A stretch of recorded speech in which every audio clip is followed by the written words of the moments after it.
de mon côté, il est midi 11, donc je passe la parole à le docteur Semia Ramon, qui est spécialiste en chirurgie esthétique. Je crois que vous êtes du secteur privé, donc vous êtes tout à fait. Voilà. Donc c'est vraiment le thème. Et Madame donc, docteur Ramon va nous présenter donc, son intervention qui porte sur les risques de la chirurgie esthétique, insatisfaction et complications. À vous la parole. Merci. Je vais commencer par remercier le Comité national des médicales pour le choix du thème de la journée d'abord et pour m'avoir désigné ensuite pour vous parler pas des prouesses de notre spécialité mais plutôt de ses limites. Un sujet délicat, sensible, épineux que je vais essayer de traiter avec le maximum de clarté et d'honnêteté scientifique. Donc cette spécialité naissante dans notre pays, elle n'a pas beaucoup d'antécédents, a fait que la demande est de plus en plus croissante, avec une augmentation importante du nombre des interventions, des patientes de plus en plus exigeantes. Le chirurgien esthétique est confronté à une pression médiatique qui fait de lui et de sa spécialité un mythe, qui est loin de refléter la réalité. Et les patients qu'on reçoit de plus en plus peuvent être des patients irréalistes, rêveurs, qui peuvent trouver chez nous la solution à des problèmes sociaux, professionnels, familiaux ou autres, ce qui est loin d'être le cas. Heureusement, à ce jour, il y a beaucoup de réclamations, mais pas encore de condamnations. Qu'est-ce qui fait que notre chirurgie est différente des autres? C'est une spécialité médicale, chirurgicale à part entière. On en fait le procès de plus en plus. Pourquoi pour nous, pas pour les autres? Eh bien parce que nous traitons une demande qui est de l'ordre du contingent et pas du nécessaire. Notre chirurgie est très gratifiante. C'est une très belle spécialité qui change non seulement l'extérieur des autres, mais aussi leur intérieur. Je vais j'espère dire dans les mots exactement, mais Jean Cocteau disait qu'un défaut de l'âme ne peut se corriger sur un visage, mais un défaut du visage, si on le corrige, peut corriger une âme. Mais cette belle discipline, très gratifiante, peut parfois devenir ingrate à l'occasion d'une complication, à l'occasion d'un aléa thérapeutique, ou tout bêtement d'une indiscipline du patient. Regardez-moi cette patiente qui bronze tranquillement dans les suites opératoires de son lifting, malgré toutes les recommandations. Il faut distinguer deux grands types de complications. Des complications liées à l'anesthésie. Ces complications anesthésiques seront expliquées par le médecin anesthésiste au patient, qui va lui expliquer les risques encourus par l'anesthésie, parce que nous n'opérons pas seuls, on est deux confrères quand on opère, l'anesthésiste s'endort, nous opérons. Ce médecin anesthésiste compétent, exerçant dans un contexte chirurgical digne de l'être, est censé apporter une sécurité optimale. Il faut dire que ces dernières années, les produits d'anesthésie, les techniques d'anesthésie et les méthodes de surveillance ont atteint d'immenses progrès. La sécurité est optimale. En ce qui concerne les complications liées au geste chirurgical, il est évident qu'un chirurgien compétent qualifié va donner une grande sécurité, mais il y a toujours une part d'aléa, ça c'est sûr. Il ne faut pas surévaluer le risque, mais simplement prendre conscience qu'une intervention chirurgicale, aussi simple soit-elle, comporte toujours une part d'aléa. Nous avons fort heureusement une époque où il y a une telle évolution des techniques, des produits d'anesthésie, qui peuvent nous donner beaucoup d'aisance sur le plan chirurgical, beaucoup de sécurité pour les patients. Les complications d'ordre général. Nous avons le chef de file le plus redoutable et le plus rare, heureusement, c'est les accidents thromboemboliques, la phlébite et l'embolie pulmonaire. Des mesures préventives rigoureuses, type mobilisation des jambes, le lever précoce, le port de bain antivirus, le traitement anticoagulant ont minimisé l'incidence. L'hématome, si survient, c'est le drainage chirurgical, l'infection, qu'elle soit traitée par un traitement antibiotique ou un traitement chirurgical, une nécrose de la peau qui va induire un retard, une mauvaise qualité de cicatrisation et peut-être une altération de la sensibilité, une mauvaise cicatrisation qui n'est pas forcément imputable au travail du chirurgien, et donc il faut le dire, il y a un facteur intrinsèque qui est la qualité de la peau, donc les gens peuvent cicatriser vers l'hypertrophie cicatricielle, vers les kéloïdes. Cette image que je l'ai recueillie sur internet montre des traces de scarification volontaire, probablement une pathologie ou autre chose, qui effectivement ont évolué vers la kéloïde. La variabilité des techniques et des chirurgiens va en faire de sorte que l'évaluation objective des complications est difficile, pour ne pas dire impossible. Il est clair que plus le nombre d'interventions augmente et plus les complications augmentent. Maintenant, la complication médicale, elle est chiffrable, elle est palpable. Mais son domaine de l'interprétation reste de l'affectif. L'American Society of Aesthetic and Plastic Surgery a publié un travail sur 5 ans qui a démontré une augmentation de des techniques de médecine et de chirurgie esthétique confondues de l'ordre de 228%. Mais il n'y a eu aucune donnée sur les complications. Sur cette étude, ils avaient dit que bon, pour la liposuction, l'augmentation de la demande était de 111%, 162% pour la rhinoplastie, mais rien sur les complications. Par contre, la Société savante française, la Société française de chirurgie plastique, et esthétique, a démontré à travers un questionnaire adressé aux 600 membres de la société, pour lequel 112 réponses seulement ont été exploitables, et sur un total environ de 20 000 interventions, que les techniques étant hétérogènes et que les complications les plus courantes étaient de l'ordre de 7%, on va y revenir. Je vais commencer par les prothèses mammaires. Hétérogénéité des techniques. 56% des chirurgiens vont préférer la voie péri-avélaire, 33% la voie axillaire, d'autres la voie sous-mammaire. Hétérogénéité par rapport à la position de la prothèse. On va la poser par derrière le muscle, devant le muscle, 10% des chirurgiens étaient indifférents. Sur cette série, 5% de complications, c'est-à-dire 154 sur un total de 3070. Le chef de file, c'est les épanchements, c'est rhéumatiques, des malpositions, une asymétrie, une luxation des coques qui est un aléa thérapeutique, un décongruement qu'on voit surtout par transsudation pour les prothèses en traitement physiologique, des infections et autres. Une complication, c'est une infirmière française qui, dans ses suites opératoires, n'a pas hésité, malgré les recommandations, à remettre ses piercings au niveau des mamelons et du nombril, à l'origine d'une bactériémie, d'une infection, d'un rejet de la prothèse. Infirmière, paramédicale, pas très raisonnable, elle voulait quand même les garder, on les a enlevés. La patiente est restée se reposer pendant 6 mois, les prothèses ont été repositionnées secondairement, et voilà son résultat final. Les blépharoplasties représentent 4% des complications à type d'extropiant, de brides, d'hématomes. On fait de la chirurgie, on est exposé aux complications, maintenant il faut savoir les gérer. Un exemple de malocclusion palpébrale apparue dans les suites opératoires. Vous verrez l'évolution de cette malocclusion palpébrale. Le suivi a été fait avec la patiente avec une occlusion palpébrale totale au bout de 3 mois. Voilà les yeux ouverts et les yeux fermés. Les abdominoplasties, c'est surtout les cicatrices disgracieuses dont les gens se plaignent. Un temps cicatrice haute, mal positionnée ou une hypertrophie cicatricielle.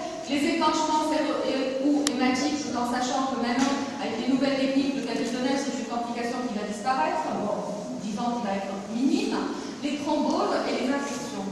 Un exemple de nécrose avec retard de cicatrisation. Un autre exemple de cicatrice haute mal positionnée. Un exemple d'abdominoplastie quand les choses se passent bien. La cicatrice est cachée sous le slip, elle n'est pas visible. L'ombilique est très naturel. Vous remarquerez, j'ai le docteur Camoun qui est ici, donc il va repérer le névus sur la prise de la patiente. Une abdominoplastie aussi classique avec une cicatrice bien positionnée, un ombilique naturel. L'aplastie mammaire, des troubles de la cicatrisation dans 36%, une nécrose, qu'elle soit cutanée ou cytostéatonécrose dans 26%, l'hématome, l'infection. Exemple de réduction mammaire avec hypertrophie cicatricielle chez une patiente prédisposée, mat de peau phototype foncé. Elle a été prévenue en chair sans hypertrophie cicatricielle par des pansements siliconés. Maintenant, d'autres personnes, on n'a pas besoin de prendre toutes ces précautions, la cicatrisation se fait normalement. La rhinoplastie, c'est souvent des irrégularités du dorsum, des asymétries, des os résiduelles, un aspect profond. Le lifting cervico-facial, là aussi, grande hétérogénéité des techniques. Est-ce que le chirurgien va faire une dissection du système musculo-acronévrotique superficiel qui nécessite plus de dissection au niveau d'atlas, plus de travail, plus d'aléas post-opératoires, mais plus de résultats? 83% des chirurgiens le font. Je vous rappelle que c'est une étude de la CPRE. Une dissection sous-cutanée stricte, moins de morbidité, 13% des cas. Une endoscopie dans 10% des cas et 75% des confrères ont associé une injection de graisse en même temps. Maintenant, dans les suites opératoires, un hématome, il faut le détecter à temps et l'évacuer. 60% des patients ont présenté un hématome en post-opératoire. Le lifting ne se fait pas pour des gens de la trentaine, c'est des gens de 60 ans qui ont un vécu, qui peuvent avoir une hypertension, une fragilité capillaire ou autre. On est vigilant pour tout ça. La nécrose cutanée, on demande aux patients d'arrêter la cigarette un mois avant l'intervention. Le patient dit qu'il l'a fait. Est-ce qu'il l'a fait réellement? On n'a pas les moyens de vérifier. Des parésies, du nerf facial. Un exemple de patient qui a eu un lifting avec dissection du SMAS et un lipophilie associé. Donc, vous noterez la parésie faciale droite transitoire dans ses suites opératoires immédiates et sa restitution ad intégram, quand elle a envoyé les photos par internet de chez elle. Elle était informée de tout ça. La même patiente de profil. Une patiente qui va faire des suites opératoires normales, cicatriser normalement, malgré toutes les recommandations pour cacher sa cicatrice pré-auriculaire, fière de son résultat, elle va mettre un bandeau sur les cheveux et exposer sa cicatrice. Heureusement pour elle qu'elle cicatrise bien, ça aurait pu ne pas être le cas. La liposuction, c'est celle qui génère le moins de complications dans cette série, 4% des cas. C'est souvent des imperfections, dans près de 80% des cas, avec des résultats insuffisants, une asymétrie, des phlébites, les anémies post-opératoires, petite hémoglobine de départ, une graisse sanglante en opératoire. Il faut être vigilant. On va mettre un traitement martial avant ou après, peut-être après. Des nécroses cutanées qui sont l'avènement des nouvelles techniques. Maintenant, en matière de liposuction, de plus en plus, on a des appareils avec des ultrasons. Des appareils dévascularisent la peau et exposent aux nécroses. Un exemple de patiente qui n'a pas eu satisfaction avec de lipo antérieure pour une asymétrie de la fesse. Donc, elle a été traitée, donc c'est sa troisième liposuction et le résultat obtenu, une vue de derrière et une vue de profil. Une patiente qui a obtenu sa satisfaction pour obésité androïde, liposuction normale. Sur cette série de 20 000 interventions, 1973 complications, il y a eu 2 décès. Un arrêt cardiaque en fin d'un lifting, soit un risque de 0,05%, une embolie pulmonaire surplaciée abdominale sur 0,41%. Donc, la plastie abdominale, la plastie mammaire, près de 10% des complications, le lifting et les prothèses et l'armino entre 5 et 10, et la liposuction moins de 5% sur cette série. Alors, notre formation, nous médecins, on est tenus par une obligation de moyens. Qu'est-ce qui fait que pour notre spécialité, le subvention sociopolitique nous pousse de plus en plus à une obligation de résultat. Les patientes insatisfaites, est-ce qu'on n'a pas été écoutées? Est-ce qu'elles n'ont pas su ce que leur réservait la chirurgie? Une mauvaise explication préalable, une attente d'entrée de jeu irréalisable, un mauvais contact, tout simplement, qui pourrait mettre en cause le processus juridique. Donc la complication médicale n'est pas synonyme d'une complication juridique. Nous connaissons tous cette patiente qui, dans ses suites opératoires, a présenté une nécrose cutanée, on va suivre ensemble en cicatrisation dirigée, qui va faire une cicatrice gracieuse, fidèle, salvative, toujours présente à ses rendez-vous, et qui ne demandera même pas de reprise de cicatrice. Cette patiente-là peut être aussi une patiente qui, pour une petite hypertrophie cicatricielle, ne va pas essayer de la saisir en justice. Donc le mécanisme de mise en cause, est-ce que c'est réellement la complication médicale ou l'aspect psychologique de la relation thérapeute-patient? Là, il y a beaucoup à jouer. Nous, les chirurgiens, il y a un rôle important du dialogue, de la sincérité et de la confiance, car on est là dans le domaine de l'affectif et non pas de la raison. Maintenant, quels sont les différents cas de figure? On peut être dans une complication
Mais cette standardisation de l'information est-elle possible en l'absence d'un consensus sur le risque estimé? Pas sûr.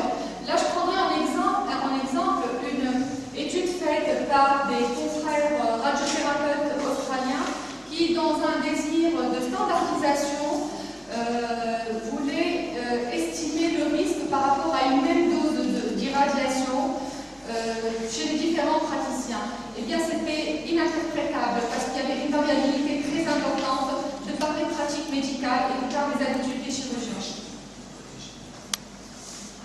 Donc, dualité entre la jurisprudence demandant une information très formatée et le caractère artisanal de notre métier.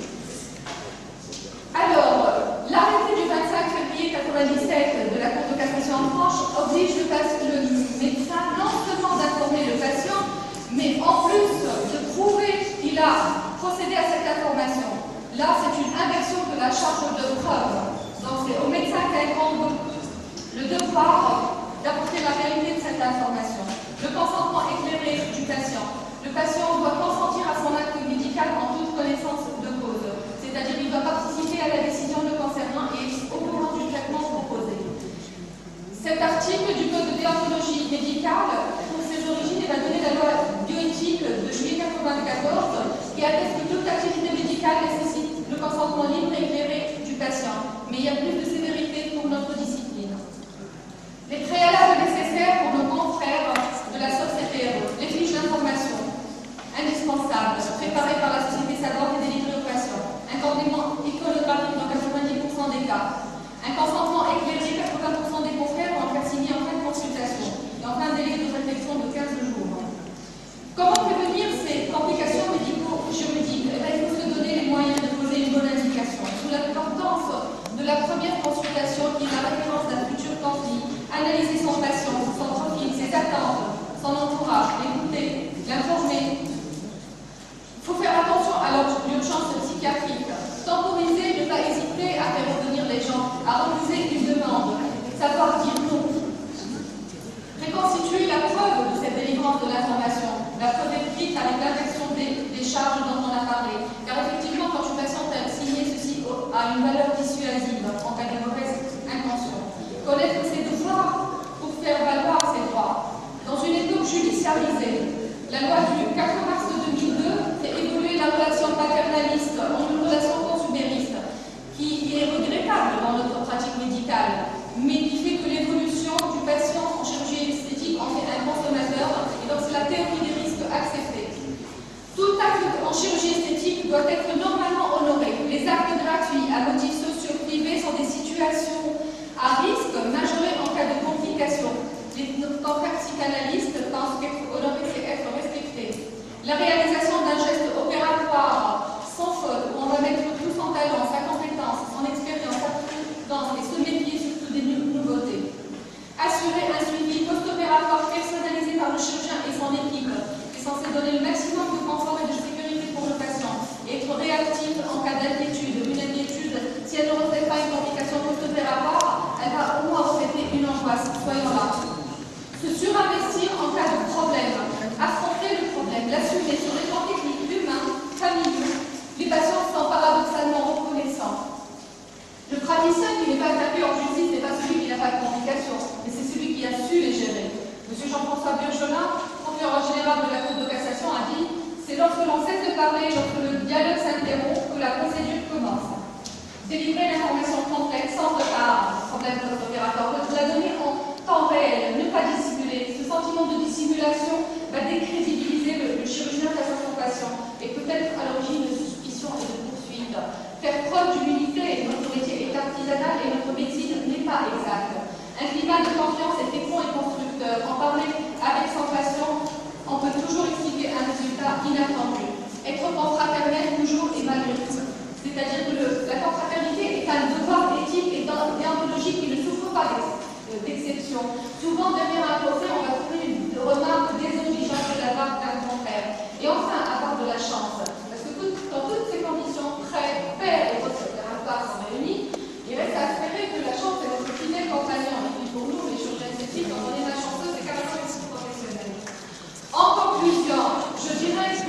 Le chirurgien esthétique, de par sa formation médicale, est censé gérer des complications médicales qui font partie de son travail et auxquelles il est formé. Il se trouve maintenant à gérer des complications qui